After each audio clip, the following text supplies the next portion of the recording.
Okay, sorry, I think I'm ready. And I'm sure you are. You're thrilled. All right, okay, let's see. So, exam on Tuesday.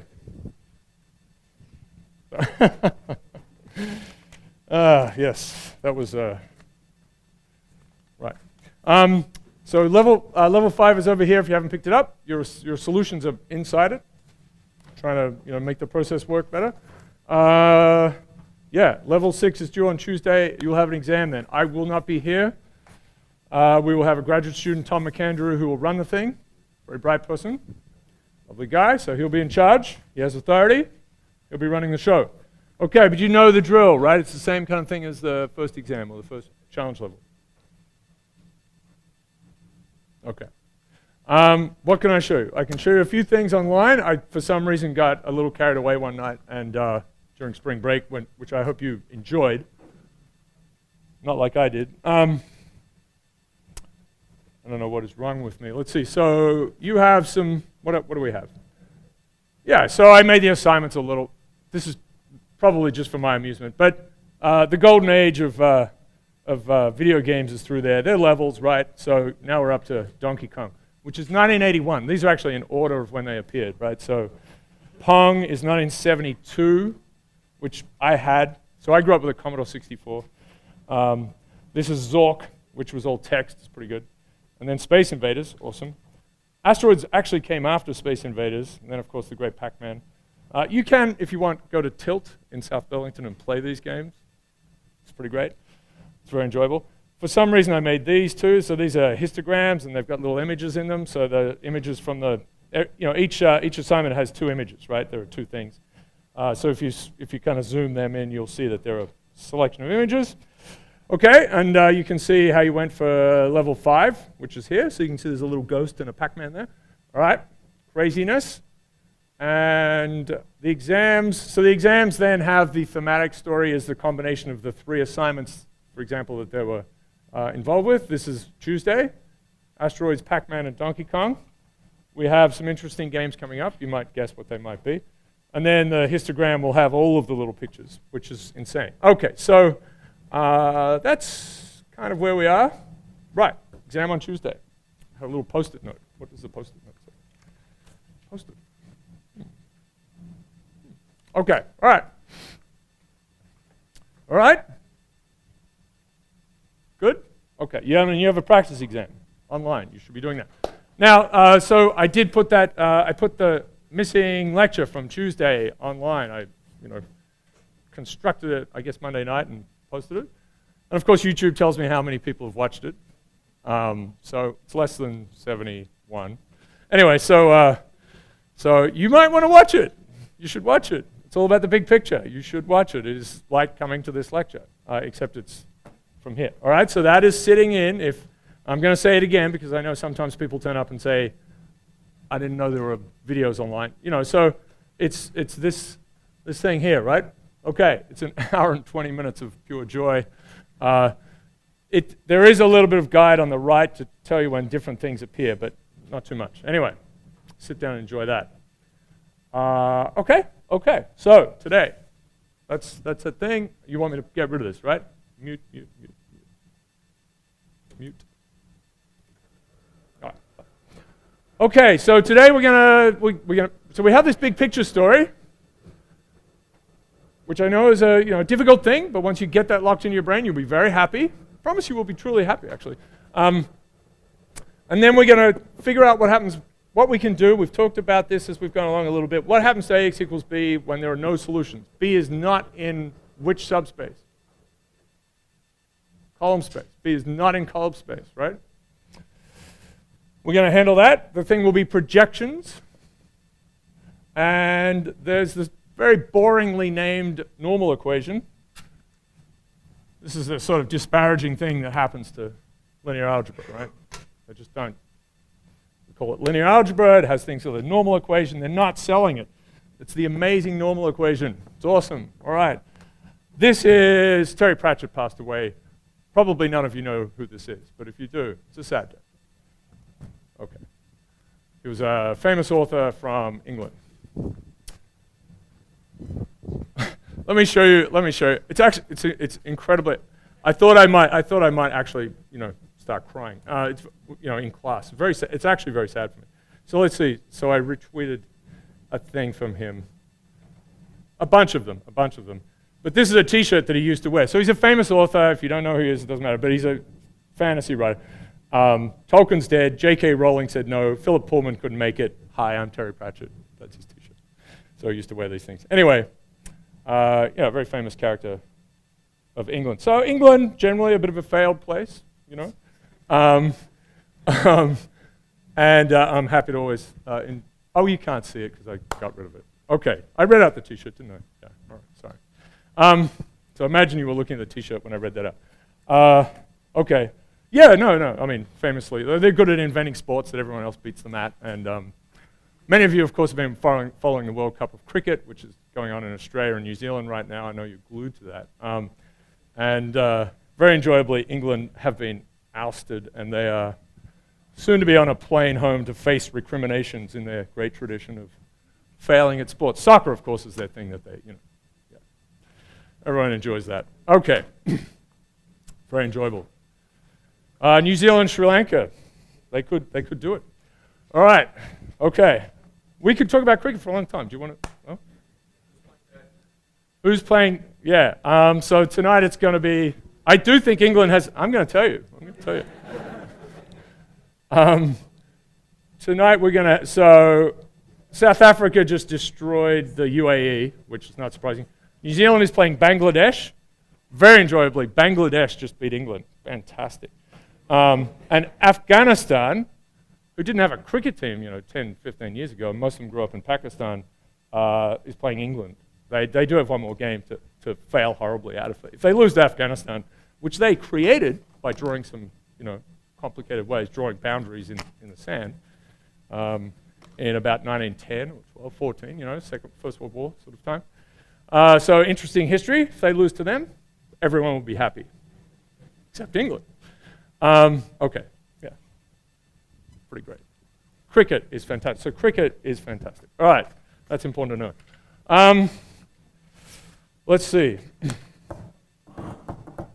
Let's do some linear algebra. Okay, so it's going to be projections. So the reason I was away on Tuesday was UVM asked me, and of course you're obliged to give a talk for UVM alum, and it turned out to be parents of some students who are here at the moment. So I had a good chat to some of them down in Boston. It's quite nice. The Copley, one of the Copley Plaza Hotel. Oh, very good. So they took me away from doing this. Okay. Anyway. Okay. So here's the idea. We're going to we have this kind of here's our new idea. All right. We're going to start with very simple projections, and then we're going to see how this works when we go to this whole left null space and column space business. And there's some stuff that I could add, but this is good. What we're going to do is going to be pretty concise. You'll see magical things. For some reason, transposes appear again, and these outer products, those strange little outer products will appear. Very strange. So there's going to be some sneaky behavior. We always have to have sneaky behavior.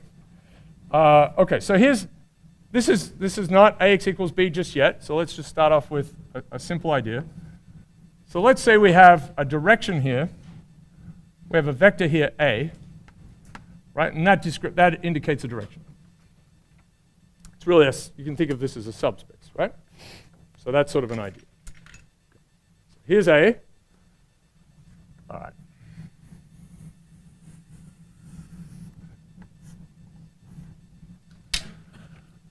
And the idea is we have some vector B, and we'll say we will project it. This is exciting, very exciting, people. We'll project it. Let's get some colors. Let's say we have B. For some reason, they're called A and B, because that's the sort of thing we do here. All right? And we're going to project it. So what does projection mean? It means that, let me put my idea statement up here a little higher. We're going to take out the part that is at right angles to A, So we're just left with exactly the part of B that is pointing in A's direction. So we're going to call these two pieces, this part here will be P. You see that? And this part here will be E. And I've used these labels before, so the idea is B is P plus E.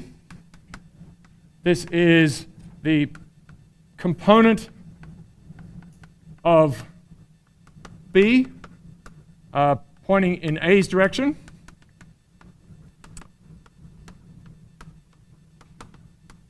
Got to scribble things on a board feverishly. And E is, and so this is projection, P for projection. And this is error. That's what we're going to call it, error. And this is the component orthogonal. So the component of B, orthogonal. So everything we've done fits together because of monks, as usual. Orthogonal to A, A's direction. And so we call it a projection because you can imagine, well, I guess I put this, for some of you saw that lecture, I suppose. But imagine, there's a light bulb here. Let's give it an old one. For some reason not plugged in, and it's shining uniformly in this direction, actually. And you're projecting this way. You're looking down this way, so you just squash it down onto this line, right? This bit gets cut out. All right, so we say we project, right? We say we project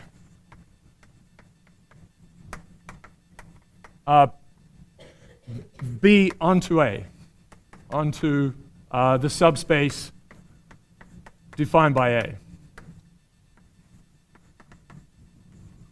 Right? The 1D subspace defined by A. Right? That's what we're going to do. And so you could imagine something like this too, where you have maybe a B like this, you have a plane, and you could break that into its pieces in the same way. So this could be, this would be P in this direction, this would be E here. Right? And they're at right angles to each other. So we need a little bit of machinery. We're going to craft a little machine that will do this for us. And if we can make matrices do things for us, then it's terrific, right?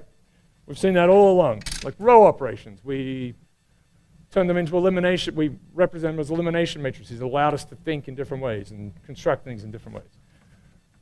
Matrices as gadgets. So, all right, so we're going to construct a matrix-based way, because it's matrices, they're awesome. Matrix, that is not right, based way of doing this, of doing projections. Right, so we'll just do the simple one first. We'll see something very silly about it, very sneaky about it. Okay, that's good. This is good. So this is one. So let's see, how do we do this? So we have some basic things. Well, let me throw in the reason, right? The reason now. That's all right. I'll throw in the reason later. Okay, good. So finding P and E.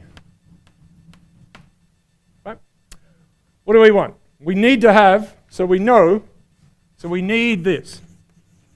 We need a few things. So we need simply that B equals P plus E. That has to be true.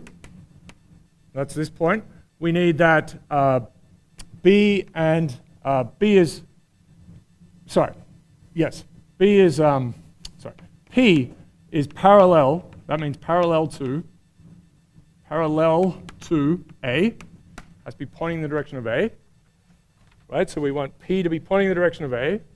P plus E equals B. And the last thing we need is that E is perpendicular to A. Right? Orthogonal to. So this is a mathematical statement. This is not quite. This is just sort of cryptic words, but it's still words. And this is still words, kind of. So let's turn these into mathematical statements. What is the matrix way of saying this is true? E is orthogonal to A. How do we write that down as an equation? Yeah, dot product. Very good. So E, and because we're in matrix world, we write E transpose. So this is a row vector. Column vector equals 0, biscuits. Measured in biscuits. Okay. Which are cookies, actually. Right. Okay, so P is proportional to, make that very clear. We can write this as gamma times A. This is just some scaling factor.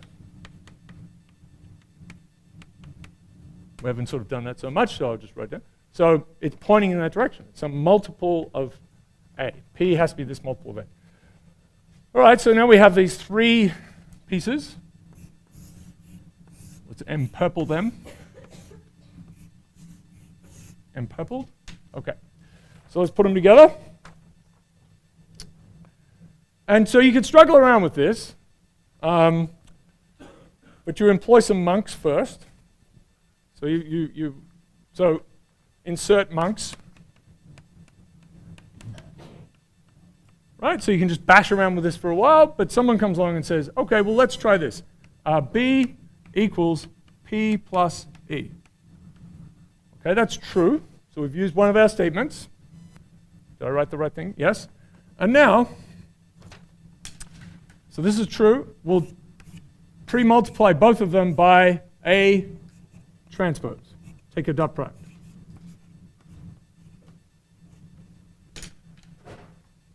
Right, we've got a true statement, and now we're trying to introduce some of our other true statements. You can think of it like that. How do I start combining these pieces together? But it's a little sneaky. I mean, it's not an obvious thing to do. So I'm going to claim monk death, okay? And so we have on the right-hand side A transpose P and A transpose E. So A transpose E, it's a dot product of these two vectors. So this is around the other way, but it's a zilch. Okay, good. So we've used that bit of information. We have not used this piece of information yet, but we will. Okay, so this is, let's call this information 1, 2, and 3. So this is 3, is here, and the whole start of it was 1. We said B equals P plus E. Now we've used this. Now we know what P is. We've made an assumption of what P is, because we're here. So now use 2. So this equation, what's going to happen? So the left-hand side is A transpose B. I'll just rewrite it, is A transpose P. And that is equal to, by this is what we want. We're forcing this to happen. It's gamma times A. That's just a number, so we can pull it out the front. So the dot product of A with B is the same as the dot product of A with itself, times gamma.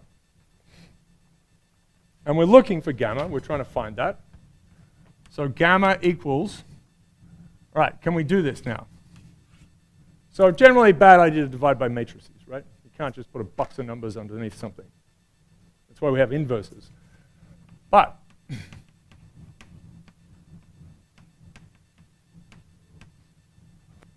this is okay because this is a dot product, right? This is just a number. This is an n by 1. This is a 1 by n in general. So this whole thing is a 1 by 1. So, and the same story up here. It's a number divided by a number. Yeah? Okay. So we're nearly there. So we now have, so back to, this is very nice, very good. I'm excited to skip a whole bunch of notes, really good. Okay. And we're going to put this blob in here. So this is a number divided by a number. A transpose B divided by A transpose A times A. Crazy. So here's this is the n by 1. This whole thing is a 1 by 1, and this whole thing is a 1 by 1. So number times a vector. Let's peel that. Well, okay, that's good. So we have now a little way of calculating this, right? So if someone gives you a B and they say project in the direction of A, just multiply all this stuff together. Take this dot product, take their ratio, multiply them by A, and that's P. Right, so we've solved it. And error is, right, we can just find error, it's b minus p. So it's b minus p. So we just have that equation is b minus this blob here, A transpose B, A transpose A on the bottom times A. All right, good. So there's their formulas. Very exciting. Let's do a little example. We'll do a little example. One thing I'll just note, we'll come back to this, is that the B is in here. So okay, B is in here. So if you want to do this all again, someone gives you a different B to project, you'd have to calculate it all again, right? Which is a little unpleasant. Where? Here? This one?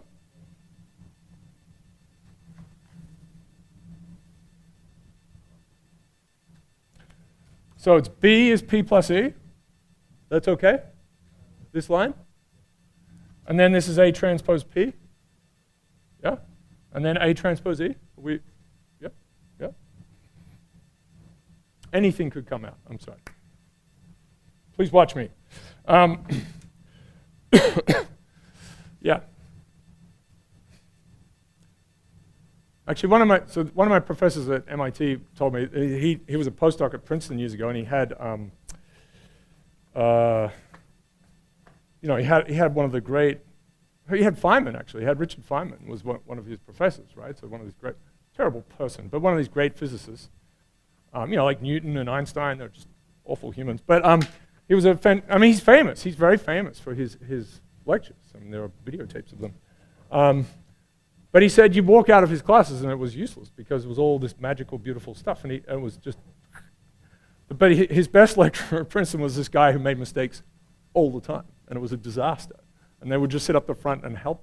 So I mean, that's really a sad pedagogical moment. But it's always been in the back of my mind that I do make mistakes, but maybe I should just make hundreds of them. Anyway, all right. Sorry. It's unsettling. Yes. Mistake? Yeah.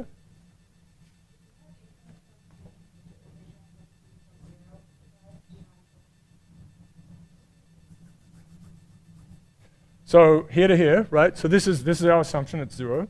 Oh, so why is it not? Okay. Yeah. Yeah. So. Okay. So if I can just sort of add to this, any vector here, here, here, pointing to here, as long as they end there, they all have the same. Okay, what this is it's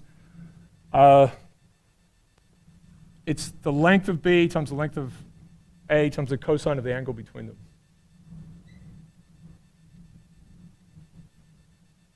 So you're always, did I get that right? No, sorry, it's yeah. You're always finding this part of it, yeah.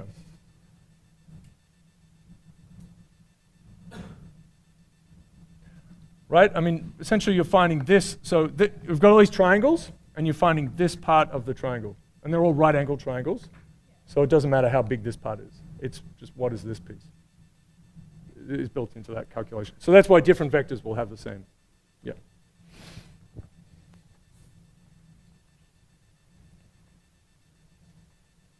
Mm-hmm. Mm-hmm. Yep. Yep. Sorry about the wandering around. Okay, so yeah. Yeah. Okay. So we're here. Let's do a little quick example. We've got to do that. Right. Okay. Where's my quick example? Okay. So let's just do this. So here's an example. And then we're going to just go berserk and do it for matrices of unusual size. Arbitrary size, I should say. B equals minus, project. Awesome. Project B equals minus 3, minus 1, this little thing, onto the direction onto the line defined by A equals 1, 2. Right? Line means subspace, which could be column space, for example.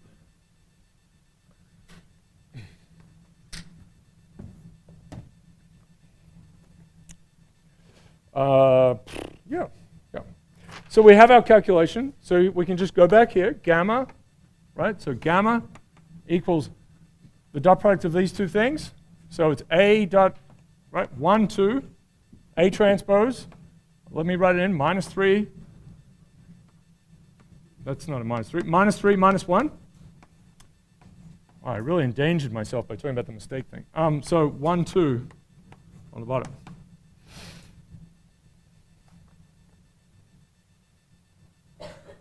So bad.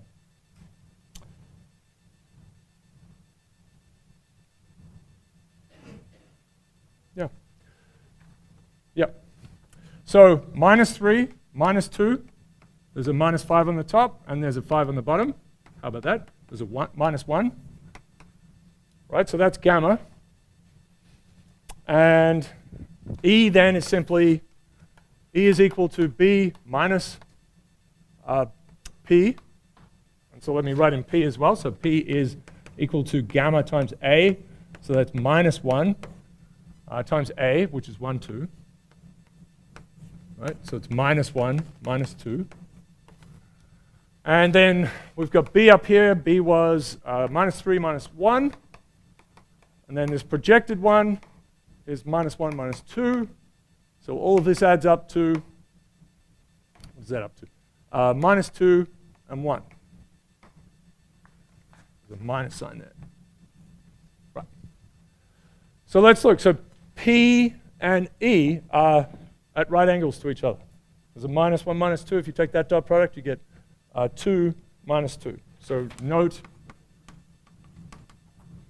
P, the dot product of these two things is equal to 0, right? P is orthogonal to E. We needed that.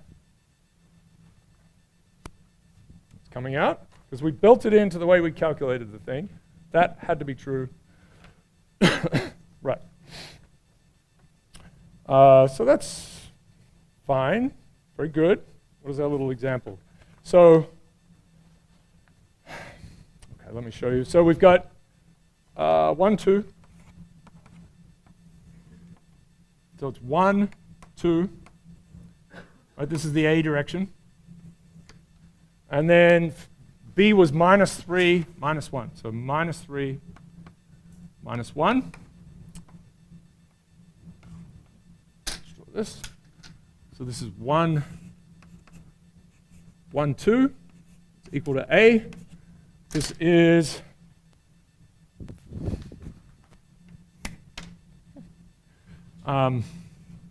minus 3, minus 1. That's B.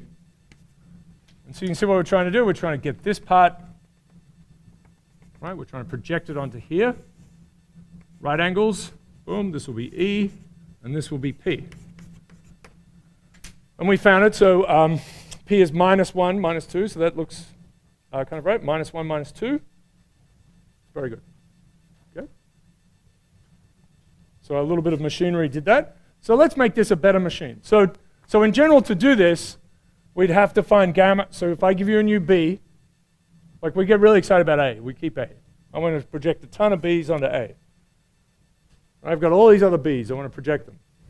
Every time we do that, we have to go back and recalculate this thing. I have asthma today. Damn it. Ooh. Really silly, isn't it? Okay. All right. Okay. Okay. Okay, so the monks step in and say something very sneaky. Okay. Sneaky observation. Sneakiness. So gamma, P is equal to gamma times A, and that's this business A transpose A divided by B, and then A transpose A on the bottom, and then this is A. And let's say these are in general. I know I sort of just drew it in, look like 2 dimensions, but let's just say this is an n by 1. And so these are n by 1s and a 1 by n because it's a transpose. They match up. 1 by n by 1. So this whole thing is a 1 by 1. This whole thing here is a 1 by 1. And this is an n by 1. So that's all good. We're just multiplying by some number divided by number. So we can do a sneaky thing. So let's do that. Let's just pull this out. This is a number on the bottom. It's A transpose A. It's a blob. And then put these things together. And so this is going to be A transpose B, because in principle this is how they're multiplied together. Fine. Got that right?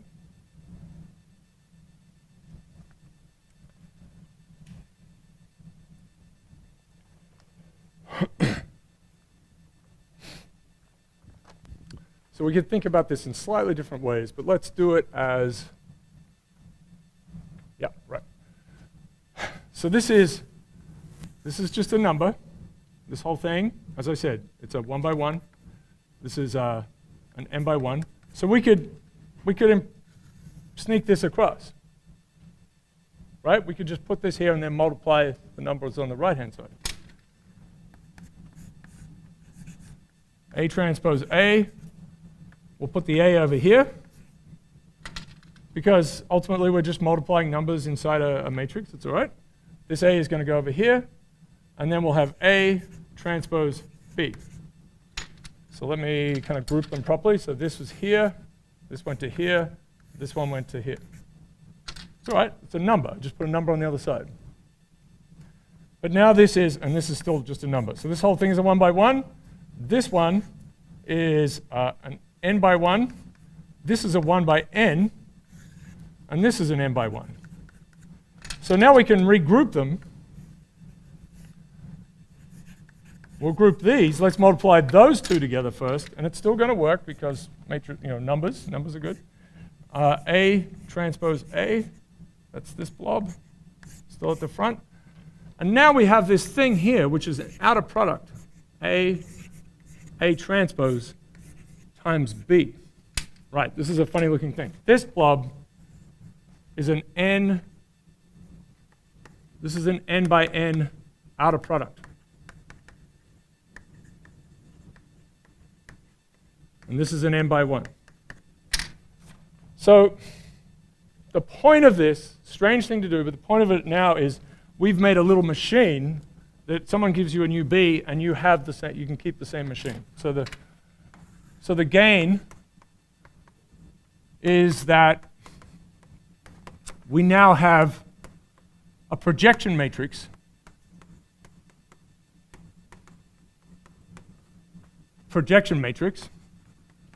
made only out of A, depending only on A. Only on A, right? So there's no need to recompute. I know this is great. To recompute, let's keep going, recompute for different B.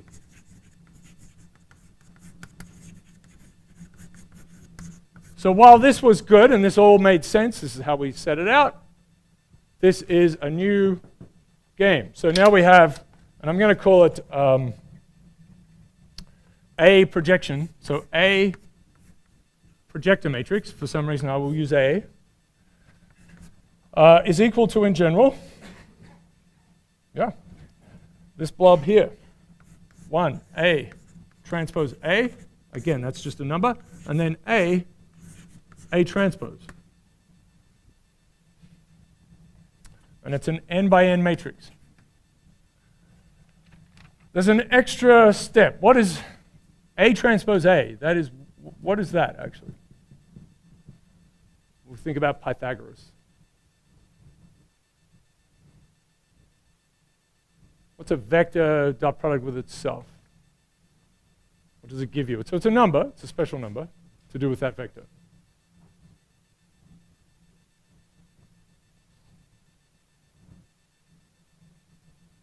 So if it was in 2 dimensions, it would be the first element of the vector squared plus the second element squared. Okay, right. So we get, so I think you jumped a step, but this blob here is the length of A squared. This is the length of A.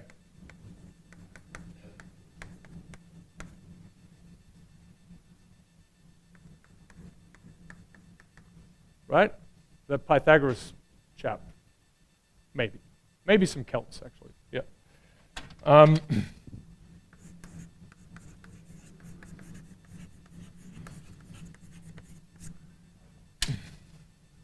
Let's say the Celts did it. That was good. So your point was this, right? This is the length of A squared. We could put 1 under each one. A divided by its length is what? That is a unit vector.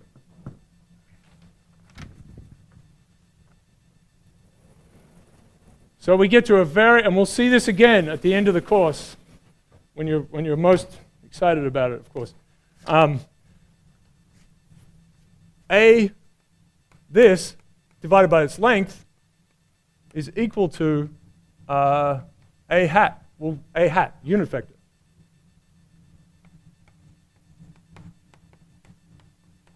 Right, I hat and J hat, those characters, K hat. So that's kind of nice. So we observe this. So this is even better. A project is equal to, and so we've got it squared. We can put 1 under each one. So it's like this. This guy times 1 over the length of A times A transpose. So this is really A hat transpose. Very clean. It's a tiny little matrix. And there are other ways to have gotten here faster, I suppose. But basically, yeah, this goes in and digs out the part of, when you multiply, right, so A times B, this A proj times B, it digs out the part that's in the direction of A and then multiplies it by that direction. It gets the length of the component. Okay. Very, very, very nice and cute. So let's just finish our tiny example.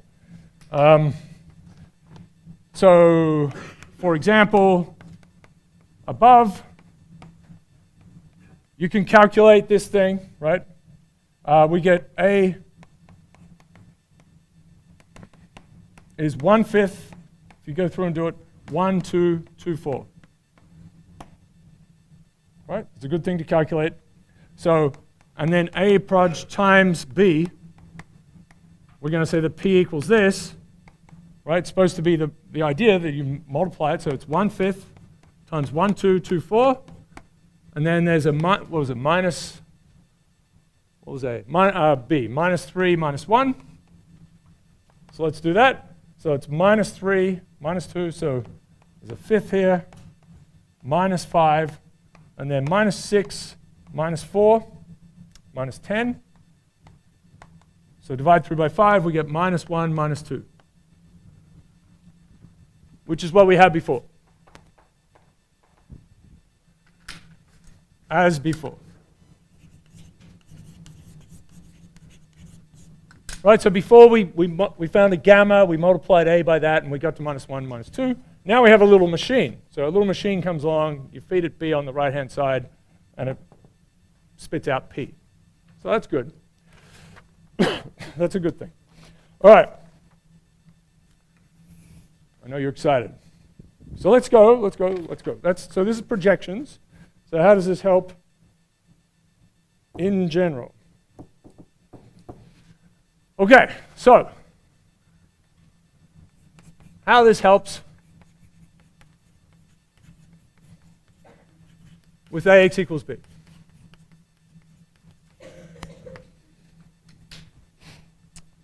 Right.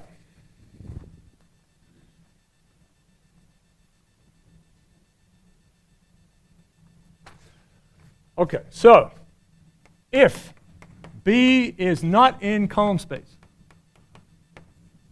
it's not in column space, then there is no solution, right? There is no solution to AX equals B. Right? So we know this. So we approximate. We do the best we can. Right? We don't give up. Best we can. And approximate. And find the best approximation. And now what's going to happen, we're going to say, well, let's imagine AX equals B, it's P. If we can do this, so this guy lives in Rm somewhere. P, we want to live in which space? Column space, right? So we're going to say, let's put this in column space. Right, our P that we started with here was just pointing in this direction of this A vector. Now we're talking about a subspace. And E will live in which space? Subspace. Which one? Left. Left null space. The unbuildable left null space, right? So we give up on that part. Left, if we can figure out, so this is a kind of a known unknown sort of situation, right? We know the things we can't make. We know about it. Right? The unknown unknowns are worse. But this is something we know we can't make it, so we find out which part that is and take it off, and then we solve this problem. So, and we'll get there. We'll get there. What we're going to do is solve a little least squares problem. I mean, don't say that. We'll try to fit a line to some points, right? So it's a very simple thing to do, and we've come a long way in the course before we've done anything practical. But that's okay. That's okay. Matrix food. That's what we're doing. Okay, so we solve A x star. We're going to call it x star. Might be a little confusing. Equals P instead. So, and then we call it a day. We say, okay, pretty good. Good enough job. And then we can measure how bad it is, right? We can see how bad it is. We can figure out how big E is. How big P is, in a sense. All right, so it could be a really good approximation. It could be a terrible approximation. Okay, that's the plan. Yeah. I don't need to say all this. Okay, good. So many words. All right, so let's just use these truths. And then a note, right? We can see how bad our solution is, our approximation is, right? Approximation is, by writing on the bottom of the board, by comparing the lengths of, usually don't do that, the lengths of the projected piece of B and the error. Right, so if B is completely in left null space, we can't make anything. The projected part will be 0, and we'll be sad, right? We'll know that we're terrible. Okay. Although our matrix A was awful. Okay, so let's use, in a very similar way to what we did here, let's use what we know about left null space, the mythical left null space, and column space, etc. Right? So we want E to live in left null space. Told me to move. Terrible. Okay. We want E to live in left null space. So what's the equation for that?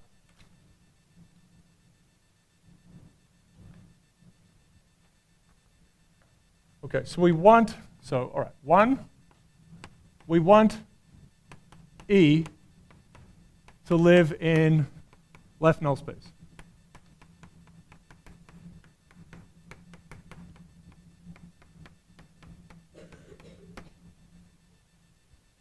We're going to give up. We want to find the part of B that we just can't make. So if something is in left null space, it satisfies what equation?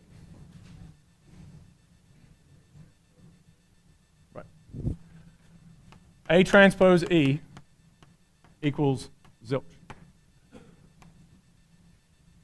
Vector, right. So let's get it right. This is an n by m. This is an m by 1. And this is an n by 1. Good. Right? B, always good to do this, I suppose. If you want, you can go back here. M by n, m by 1, still true. This is an m by 1. This is an m by 1. This is an m by 1. All of these characters are over in Rm for Mercury. Okay. Okay, good. So that's true. So 2, we want P to reside in the luxurious circumstances of column space. So what's a way to say that?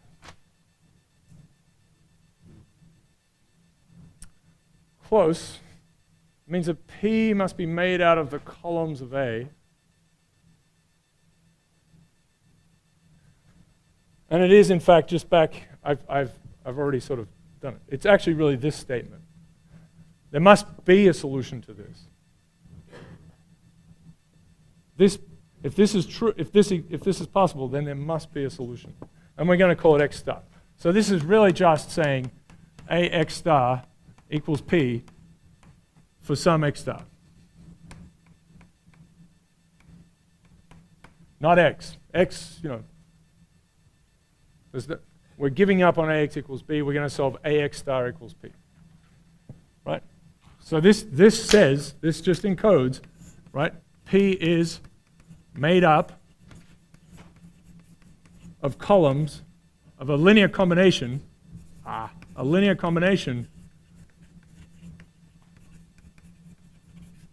the columns of A. So this is a generalization of the madness up here. We've still got B equals P plus E, if you look up there.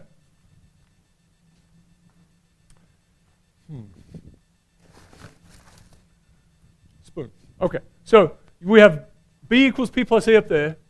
P equals gamma times A, that's this. This is a generalization. And E transpose A, that's this bit here. Thank you, Spoon. Okay. So we have these two equations. Now we can kind of play with them. So let's see. So, okay, let's do it. It's not too many things. All right.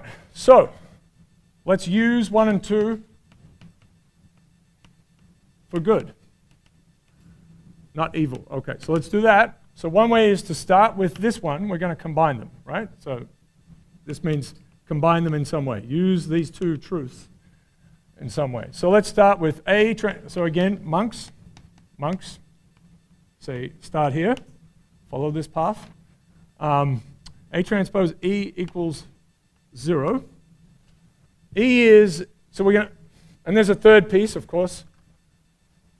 Now it's going to be number 3. The third piece here is that B equals P plus E. It's really the first piece, but yeah, okay. So that's true. So this is, at least in our spontaneous numbering system, this is 1. So we can use something about E here. What is something about E? What can we want to get rid of E. Let's get rid of E. How do we get rid of E? Again, monk guidance. So A transpose times something equals 0. Okay, good. B minus P. Good. Yep. So this is using what we've called 3. So if we spread this out, we have now A transpose B, the left-hand side, minus A transpose, the sound of messages entering mailboxes is great, equals 0. A transpose B minus A transpose P equals 0. The 0 vector.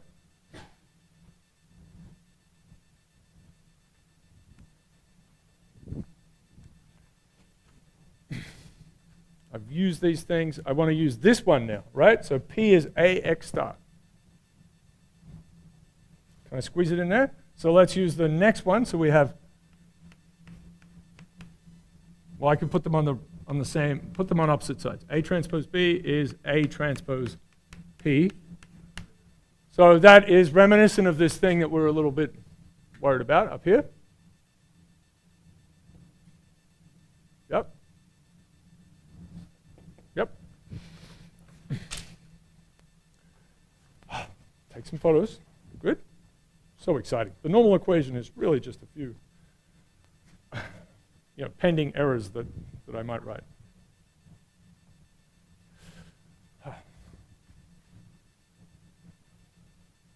You really should read all of Pratchett's books. They're really great. A great human. Okay, let's see. Okay, so we've got this business here. So now use point 2. This was 2, point 2. Let's do that. Use 2, which I'll just to get it over here is that AX star equals P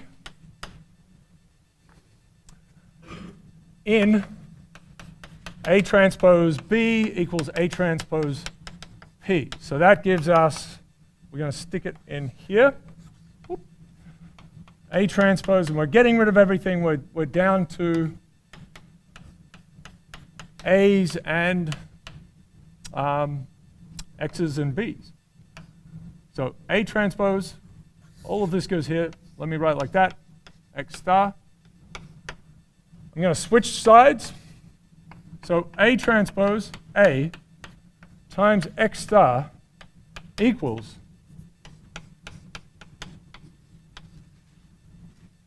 there's usually, streams and balloonism, but not streams and balloonism. Okay, so normal equation. This is the normal equation.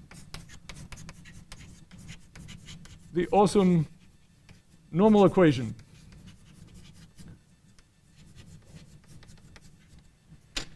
Okay, how are we doing? All right, we'll solve our problem in a second. Let's think about what this is. This is an m by n. This is n by m. So this character here is this thing. Let's use this. This whole thing here is an n by n square. Neptune by Neptune square. This one was an n by 1. This is n by m, and this is an m by 1. So this whole thing ends up being, they match, ends up being an n by 1. So it is, so it looks like, so it's in the form,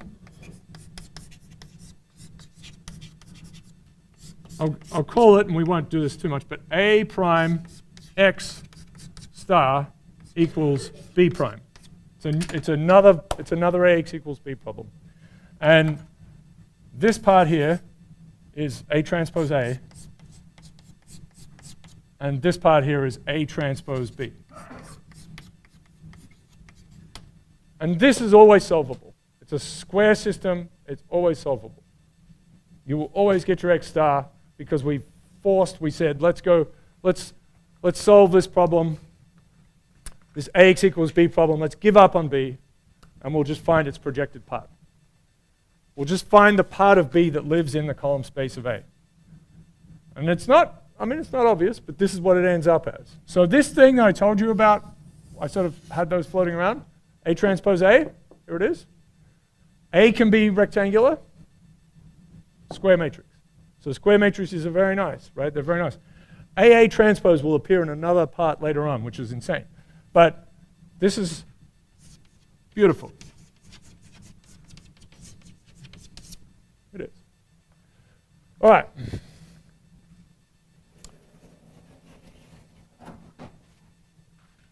So let's solve a little problem.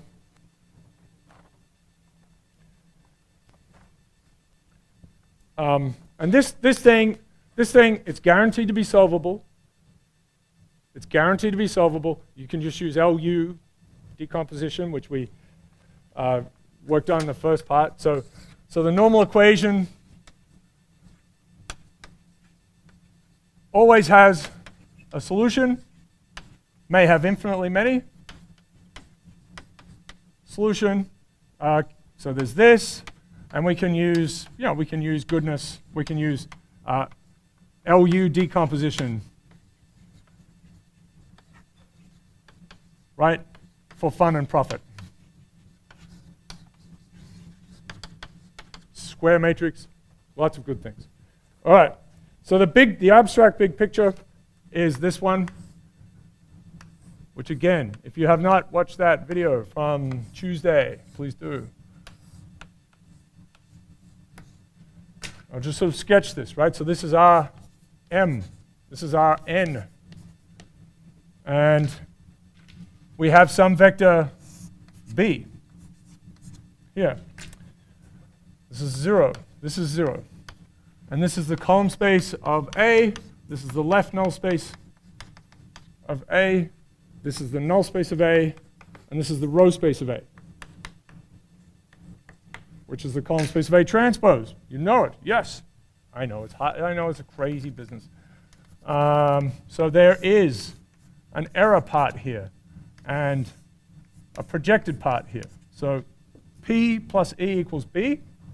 We can't get here, right? There's no way we can get to here. But in general, there is some point here. Sorry about that. Damn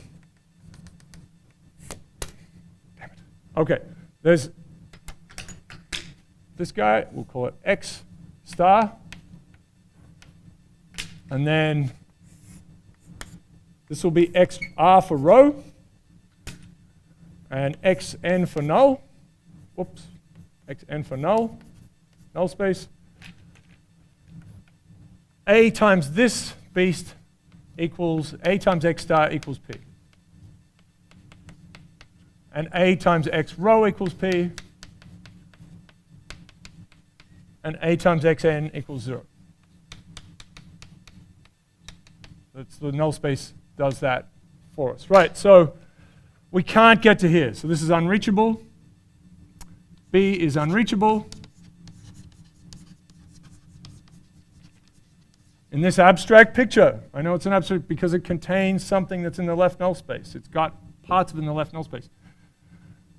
Some of you, the analogy that I sometimes use, right, is the music thing. There are some sounds in here you can't make. But we have a machinery now to get rid of them and then make the sounds we can. Okay. That's the abstract picture. I'll probably add some more online for this too. Okay. Let's do a quick little example. Right, and this is very simple. So it's fitting a straight line to a cloud of points. I mean, this is something that is done over and over and over again. Super important, crucial thing. Best fit line. And we can see how to generalize it to fitting a quadratic, fitting something that's made out of bananas, whatever it is, pineapples, anything. That's fine. But we're going to say, I know that sounds odd. Let's say we have these measurements, BT equals 0, 8. We know at these points, it's a bit funny, these are the values. So we observe, so here's our example. So observe observations of some quantity B, suspiciously named B, at times T. Times T equals, what do I have? 0, 1, 3, and 4. So we have this thing we're measuring. Right,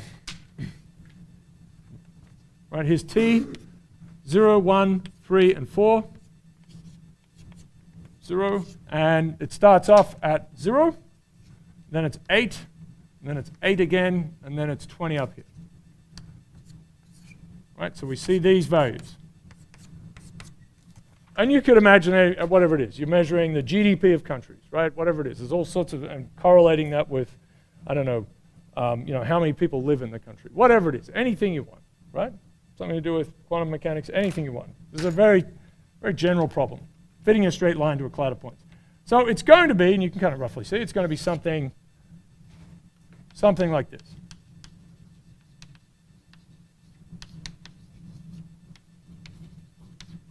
We want something like this. Now, it's not going to be, above them all or below them all, so this is plausible. And what's done repeatedly is you look at the errors here. There's no error here. You can do this with calculus, right? So with calculus, you measure the errors, essentially, and find the line that minimizes the sum of the squares of these errors. So there is and there are many other kinds of regression terms, but the calculus approach, which of course is evil and bad, and dismal, approach is to minimize the sum. So I'll just say typical. This, it's all through statistics, sum of squares of the errors, right, between line, right between our best fit line, race, and observations. That's what we want to do. And so you'll hear, so it's called least squares approximation, which at least says kind of what it is. The method of least squares approximation. Okay. So you could make it to the power of 4. Why don't you just do them? There's a reason we do squares, because you can actually differentiate that, and you can use your calculus approach. All right. So this is a nice moment for linear algebra. Matrixology approach.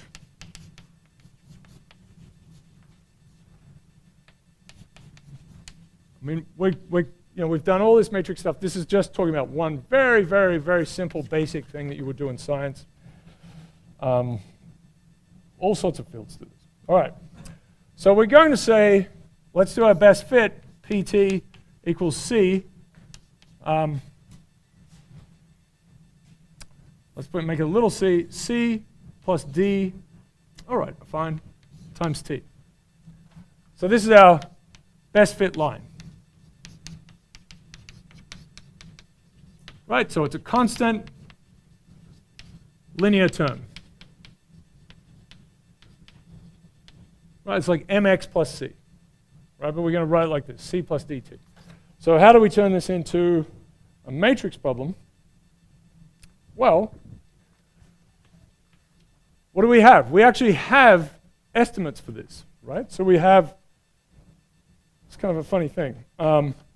T equals 0, we get 0. This is what we're trying to fit our line to this. We want c plus d times 0. C plus d times 0 equals b of 0, which is 0. And at t equals 1, we want c plus d times 1 is equal to b1, which is equal to 8.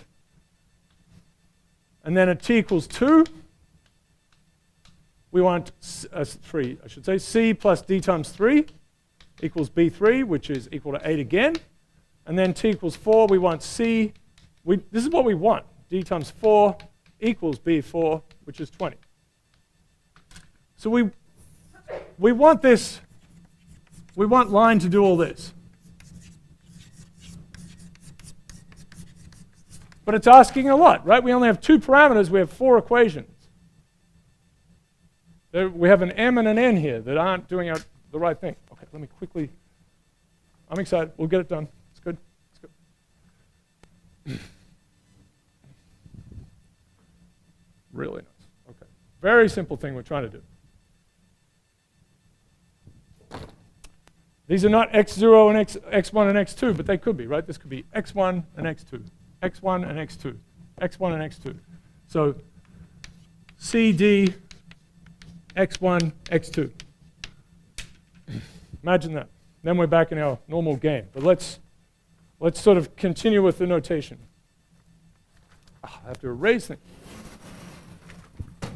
Where's the giant eraser? Okay. Yes, good, good, good, good, good.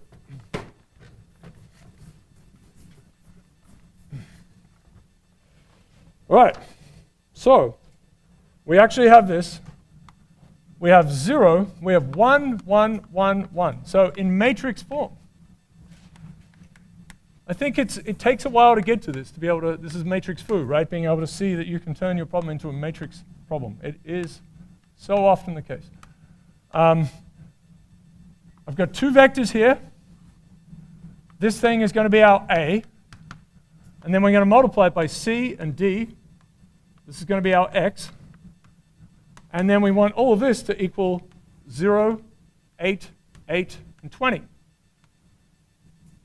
This is our B. That is what these three equations are, right? So there is, let me write them here, there's a 1 times C, a 1 times C, a 1 times C, and a 1 times C here.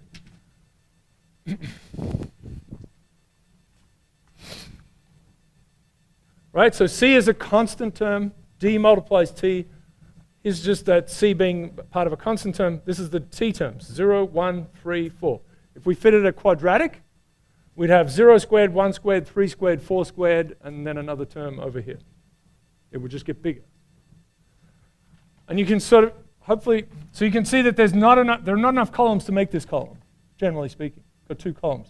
And imagine you have 10,000 points, and you're just trying to fit a straight line to it. You have two columns, and you're trying to match a real one. Very hard. The biggest, what's the maximum rank this thing can have? 2, right? Maximum could be 2. Could have 2 pivot columns. So max rank of A equals 2. Even for, 50 billion observations. And that's connected to the fact that we're, right, okay, good. Okay, so we probably can't solve it exactly, and we will not be able to solve it exactly if we have a really long one. So what we do is we use the normal equation. And just get on with it, right? We don't start doing row operations with this thing. We're just like, boom, we're going to do it. We know it's going to fail, probably. Okay. Right? If you're trying to fit a line through a cloud of points, it's not going to work. They all have to be exactly on the line, and that means one of these columns would match up here. Okay, let's do this. So we solve A transpose A times X star equals A transpose B. And if you write that out, right, so now it's going to be 1, 1, 1. That's this business here. And then 0, 1, 3, 4. 1, 1, 1, 1. 0, 1, 3, 4. That times X, that times CD, right, what we're calling X star, is equal to, let me write it out, 1, 1, 1, 0, 1, 3, 4 times 0, 8, 8, 20. So we'll calculate this, and we'll have a new matrix to deal with. Chalk inhalation. Oh, my God. The perils. Okay.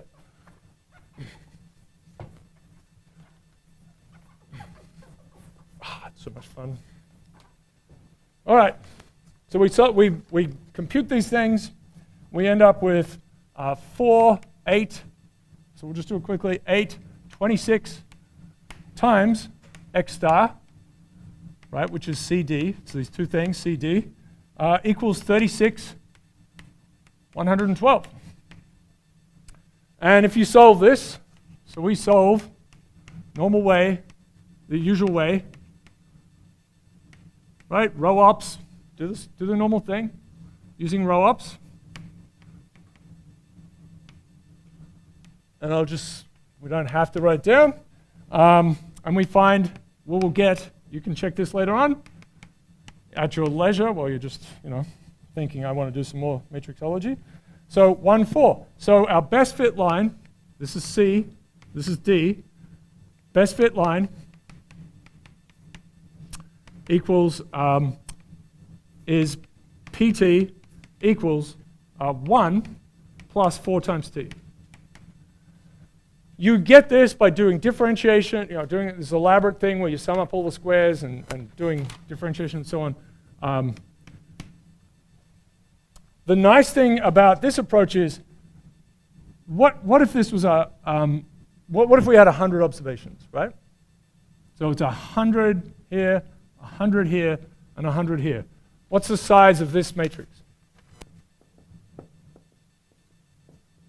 It's always a 2 by 2, right? So it's a linear, because we're fitting a line, there are just two things involved. There's only two things we can get out. Even if this was, so we observe line fitting reduces to 2 by 2 system, 2 by 2 matrix system, always. Right? Independent of n.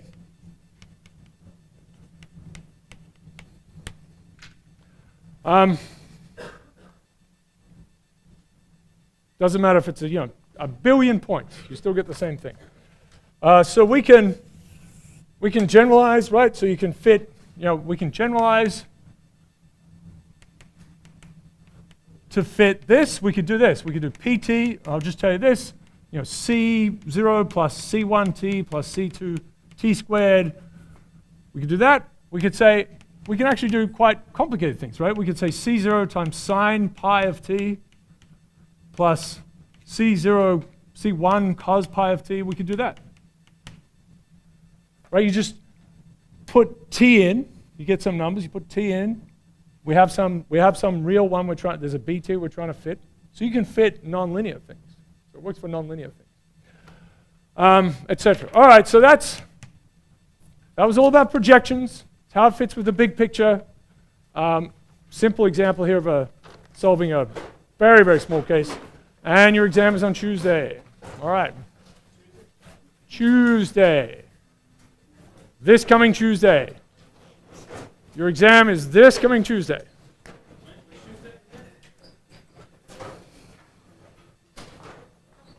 You too. All right.